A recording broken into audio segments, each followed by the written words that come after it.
இந்த வீடியோவில் நம்ம சூப்பராக வீட்டிலையே எப்படி பூந்தி லட்டு செய்யலாங்கிறத பார்க்கலாங்க. இதுக்கு ஃபஸ்ட்டு நாங்கள் 1/2 கிலோ கடலை மாவு எடுத்திருக்கோம். இதுக்கு தேவையான அளவு தண்ணி சேர்த்துட்டு கட்டி இல்லாமல் நல்லா மிக்ஸ் பண்ணி எடுத்துக்கோங்க. இதோட கன்சிஸ்டன்சி வந்து தோசை மாவு இருக்குல்லங்க, அந்த மாதிரி இருக்கணும்.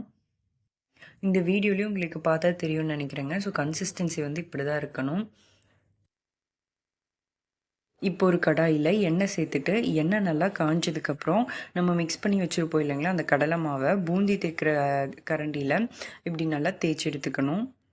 பூந்தி வந்து நல்லா முறுமுறுன்னு ஆகிற வரைக்கும் விட்டுறக்கூடாது. நுரை அடங்கினோடனே டக்குன்னு எடுத்துடணும். ஏன்னா லட்டுக்கு வந்து பூந்தி கொஞ்சம் பதமாக தான் இருக்கணும். இதே மாதிரி மிச்சம் இருக்க மாவு எல்லாத்தையும் இப்படி பொரிச்சு எடுத்துக்கோங்க.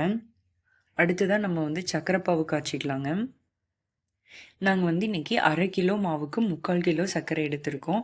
உங்களுக்கு வந்து இனிப்பு அதிகமாக வேணும்னா சர்க்கரை அதிகமாக கூட எடுத்துக்கோங்க. இது கம்பிப்பதம் வந்ததுக்கப்புறம் நம்ம பொரிச்ச பூந்தி எல்லாத்தையும் இதில் சேர்த்திக்கலாம். முந்திரி திராட்சை இது ரெண்டையும் நெய்யில் ஃப்ரை பண்ணிவிட்டு அதையும் இதில் சேர்த்திக்கலாம். கூடவே கொஞ்சமாக ஏலக்காய் தூள் சேர்த்துட்டு இதை நல்லா மிக்ஸ் பண்ணிக்கோங்க. ஃபைனலாக ஒரு 2 ஸ்பூன் நெய் சேர்த்துக்கிட்டா டேஸ்ட் வந்து இன்னும் சூப்பராக இருக்கும். உங்களுக்கு வேண்டான்னா இந்த ஸ்டேஜில் வந்து நீங்கள் நெய் ஆட் பண்ணுறத ஸ்கிப் பண்ணிக்கோங்க.